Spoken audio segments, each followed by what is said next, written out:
बच्चों कैसे हो आप लोग। आज आप लोगों के लिए लाया हूँ, जैसे आप लोग व्हाइट बोर्ड पे देख रहे होंगे सारा ब्लैंक है। अभी आप लोगों को मैं बहुत अच्छी तरह से ट्रांसलेट पढ़ाऊँगा। आप लोग कल नेगेटिव सेंटेंस का, प्रेजेंट कंटिन्यूअस टेंस का नेगेटिव सेंटेंस चल रहा था और उसमें भी रूल्स नंबर फर्स्ट हो चुका था। आज हम आप लोगों के लिए लाए हैं रूल्स नंबर सेकंड। चलिए हम उसका एक्सप्लेन करते हैं। रूल्स नंबर सेकंड कैसे बनता है, कैसे फार्मूला बनता है, कैसे उसका एग्जाम्पल सॉल्व होता है। आप लोग भी कापी और कलम लेकर के जब ये वीडियो देखिएगा, कापी और कलम लेकर के आप उसको अपने नोट्स अच्छे से बनाइएगा। चलिए देखते हैं, आइए आप लोग देखते हैं। रूल्स नंबर सेकंड कौन सा पढ़ना है? Sentence, negative sentence. Negative sentence. Negative sentence, जैसा कि आप लोगों को मालूम है कि निगेटिव सेंटेंस मीन्स होता है नकारात्मक वाक्य। नकारात्मक वाक्य आप लोग भी लिख लीजिएगा इसी तरह से, नकारात्मक वाक्य। ये हो गया हमारा नकारात्मक वाक्य। अब रूल्स नंबर फर्स्ट में आप लोगों ने पढ़ा था कि सिंगुलर नंबर सब्जेक्ट के साथ क्या लगता है, वो आप लोग कल वाले वीडियो में आप लोग देख लीजिएगा। आज है रूल्स नंबर सेकंड। अब रूल्स नंबर सेकंड क्या कहता है, अभी आपका हम एक्सप्लेन करके पूरा बताते हैं। रूल्स नंबर सेकंड कहता है कि प्लूरल नंबर सब्जेक्ट। कौन सा? Plural number subject. आपको पता है प्लूरल बहुवचन सब्जेक्ट कौन कौन से हैं? You, we, they, boys, girls. अभी मैं ब्लैक बोर्ड, व्हाइट बोर्ड पर भी मैं लिख दे रहा हूं। You, we, they, boys, girls, children, etc। इतने जो प्लूरल नंबर सब्जेक्ट हैं, जो बहुवचन वाले सब्जेक्ट हैं, आप लोग बहुवचन वाले सब्जेक्ट आप लोगों को बहुत अच्छी तरह से पता होगा कि बहुवचन वाले सब्जेक्ट कौन कौन से हैं। तो उनके साथ ऑक्सिलरी वर्ब क्या लगता है, जैसा कि आप लोग अफर्मेटिव सेंटेंस में पढ़े होंगे या मैं पढ़ाया था आप लोगों को कि ऑक्सिलरी वर्ब उनके साथ क्या लगता था? आर का प्रयोग होता था। अब यहाँ निगेटिव पढ़ रहे हैं, सेम वही चीजें हैं, बस खाली आपको निगेटिव वर्ड का यूज करना है। किसके बाद? ऑक्सिलरी वर्ब के बाद। बाकी सेम वही फार्मूला रहेगा, वही सेंटेंस रहेगा, वही सब्जेक्ट रहेगा, बस खाली आप निगेटिव वर्ड लगाएंगे ऑक्सिलरी वर्ब के पास बाद। तो आइए देखते हैं, हमको समझ में आ गया कि ए प्लूरल नंबर वाले सब्जेक्ट हैं, तो इनके साथ ऑक्सिलरी वर्ब क्या लगता है? आदि subject. Use of auxiliary verb अभी हिंदी में कर लेते हैं। सब्जेक्ट के साथ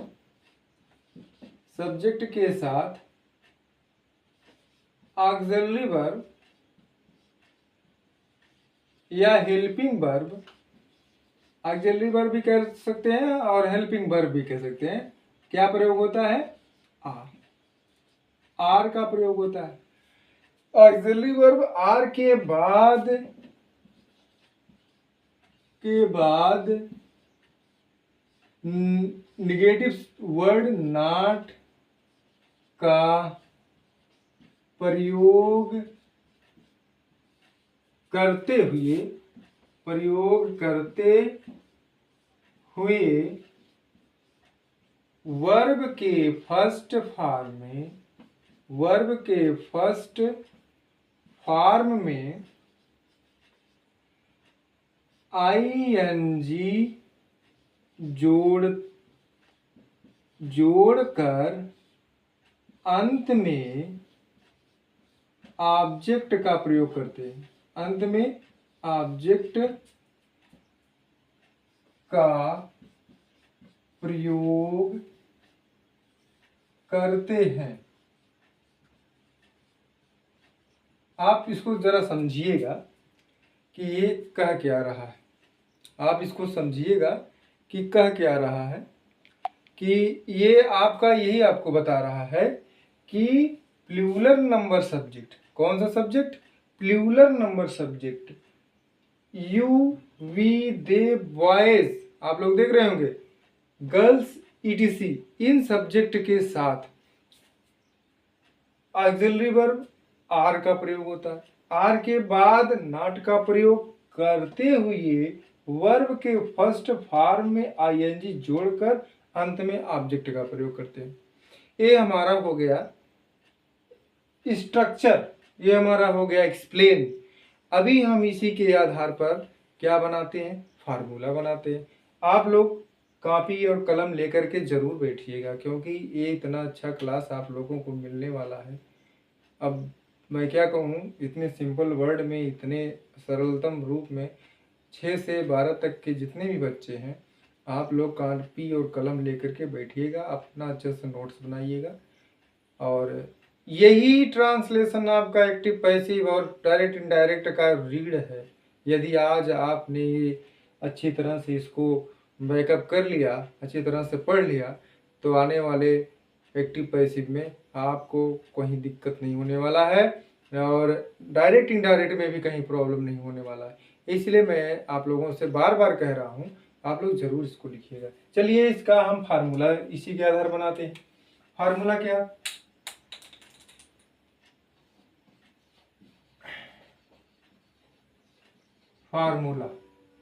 फार्मूला क्या है?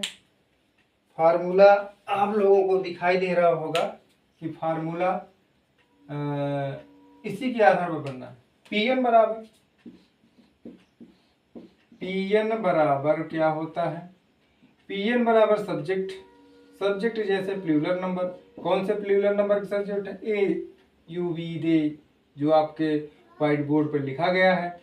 इसके साथ ऑक्सिलरी वर्ब का प्रयोग होता है आर प्लस नेगेटिव वर्ड है का प्रयोग होता है। ऑक्सिलरी वर्ब के बाद नॉट प्लस वर्ब के फर्स्ट फॉर्म में आईएनजी जोड़ा जाता है, और लास्ट में क्या लिखा जाता है? ऑब्जेक्ट। जैसा कि आप लोग लिख भी रहे होंगे, अंत में फुल स्टॉप जरूर लगाएंगे।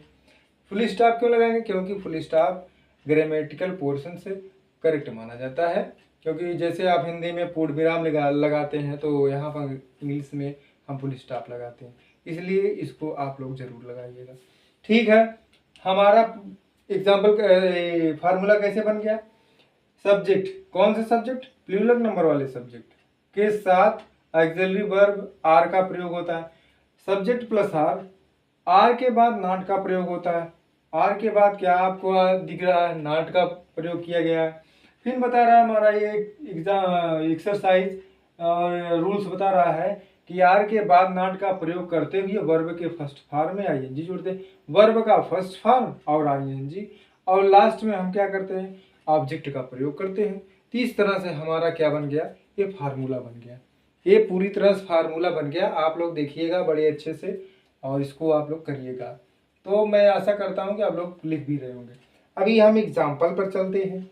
चलिए एग्जाम्पल पर क्या कहता है? मैं एग्जाम्पल यही कहता है कि वह नहीं,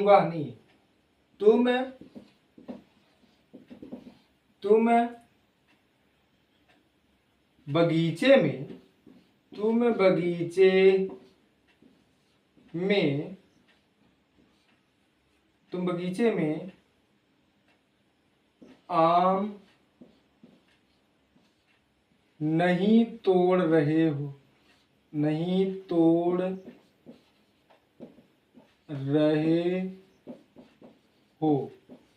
तुम बगीचे में आम नहीं तोड़ रहे हो, ठीक है मत तोड़िए, लेकिन हमें यहाँ पर हमें तोड़ना है, इसका हमें ट्रांसलेट करना है। तो हम क्या करते हैं, यहाँ आपको पहली बात तो ध्यान हमेशा देखिएगा कि यहाँ पर क्या आ रहा है, अंत में रहे हैं आ रहा है। तो रहे हैं जब आ गया तो समझ लीजिए प्रेजेंट कंटिन्यूअस टेंस है, और उसी के साथ यदि नॉट आया, नेगेटिव वर्ड आया है, तो आप समझिएगा कि ये क्या है, प्रेजेंट कंटिन्यूअस का निगेटिव सेंटेंस है। हम निगेटिव सेंटेंस जब हमको कन्फर्म पता चल गया तो आते हैं सब्जेक्ट पर। सब्जेक्ट यहाँ क्या दिया गया, तुम दिया गया है, तुम दिया गया है, तो तुम आपको पता होना चाहिए कि ये प्लूरल नंबर का सब्जेक्ट है, ठीक है। अब हमें जब ये सब मालूम चल गया, हमें कुछ करना नहीं है, केवल इस फार्मूले पर इसको लिख देना। चलिए मैं आपको फार्मूले पर प्लस करके दिखाता हूँ, आप लोग भी देखिएगा। जब हमें सब्जेक्ट मिल गया तो हमारा कौन सब्जेक्ट हो गया, तुम की अंग्रेजी आपको पता है यू होता है। तो यू की अंग्रेजी हो गई। अब यू क्या है, प्लूरल है। अब इसके साथ ऑक्सिलरी वर्ब क्या लगता है, आप लोग जानते हो कि ये आर का प्रयोग होता है। यू प्लस आर निगेटिव है तो यहाँ नहीं है, नहीं का नॉट हो जाएगा। अब रहे हैं कंटिन्यूअस है, तोड़, अब हमको तोड़ने की अंग्रेजी हो जाएगी प्लक। अब रहे की अंग्रेजी देख लीजिए, आईएनजी जोड़ दीजिए, ये हो जाएगा प्लकिंग। क्या तोड़ रहे हैं, आम तोड़ रहे हैं, प्लस मैंगोज या मैंगो लिख लीजिएगा। कहाँ, इन द गार्डन। मेरा सेंटेंस हमारा सॉल्व हो गया, पूरा आपका सॉल्व हो गया। क्या हो गया, you are not plucking mango in the garden. इस तरह से ए हमारा पूरा सेंटेंस इस फार्मूले के आधार पर ट्रांसलेट हुआ। आप लोग भी देखिएगा और करिएगा, खूब अच्छे से करिएगा। हम दूसरा लेते हैं, इसका कैप गिर गया, थोड़ा उठा लेते हैं।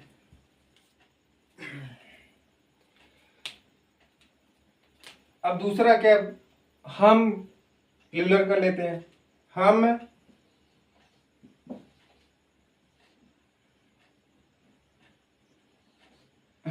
नदी में नहीं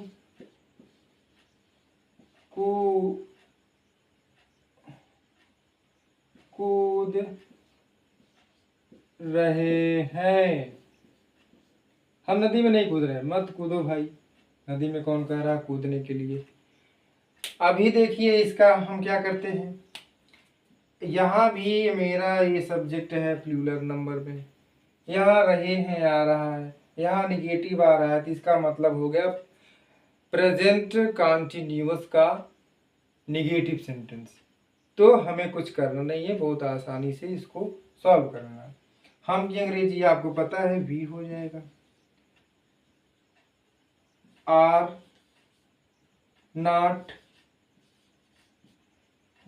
कूदने का अंग्रेजी जंप होता है, इसमें आईएनजी जोड़ देंगे, जंपिंग। अब में तो नदी में कूदना, तो यहाँ इनटू होता है, इनटू रिवर। ये हो गया पूरा sentence, we are not jumping into river. तो इस तरह से ये भी हमारा सॉल्व हो गया। अभी आप लोगों को एक और एग्जांपल देता हूं आप लोगों को, आप लोग देखिएगा। इसको आप लोग पहली बात तो लिख लीजिएगा बढ़िया से, आप लोग लिख लीजिएगा बहुत अच्छे तरह से। चलिए यहाँ दो ही आप एग्जाम्पल लीजिएगा और इसी तरह से आप लोग करिएगा। आप लोग लिख लीजिएगा बढ़िया से। मैं आप लोगों से